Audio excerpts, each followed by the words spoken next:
بسم اللہ الرحمن الرحیم۔ السلام علیکم ورحمۃ اللہ۔ شادی کے 3 سال کے بعد ساسو ماں نے بہو سے پوچھا، بہو مجھے ایک بات تو بتا، میں تجھے اتنی خراب اور کھری کھری باتیں سناتی ہوں اور تم پلٹ کر جواب بھی نہیں دیتی اور غصہ بھی نہیں کرتی، بس ہنستی رہتی ہے۔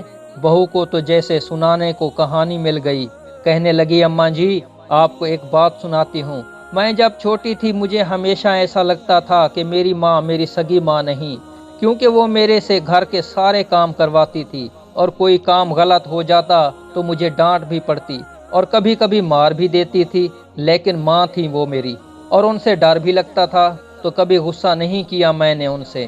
یہاں تک کہ میں کالج سے تھک کر واپس آتی تو آتے ہی کچھ دیر آرام کے بعد مجھے کام کرنے ہوتے تھے، پھر جب میری بھابیاں آئیں تب تو جیسے میرے کام زیادہ ہی بڑھ گئے۔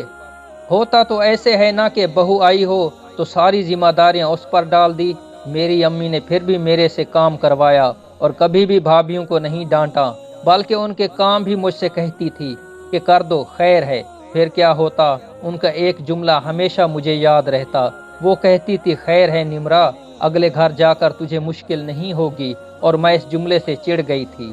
جب میری شادی تھی تو 2 دن پہلے مجھے امی نے پیار سے اپنے پاس بٹھایا اور بولی، بیٹا آج تک سمجھ میں تیری ساس تھی، میں نے تجھے پریکٹس کروا دی ہے، تجھے بتا دیا ہے کہ ساس کیسی ہوتی ہے، اب سے میں تیری ماں ہوں اور تیری شادی ہو رہی ہے، تو بیٹا جب تمہاری ساس تمہیں کچھ کہے تو سمجھنا میں کہتی تھی۔ جیسے ویسے ہی تیری ماں تجھے ڈانٹ رہی ہے، بس یہی بات تھی، مجھے آپ کی باتیں بری نہیں لگتی، کیونکہ مجھے پریکٹس کروا کے بھیجا ہے میری امی نے۔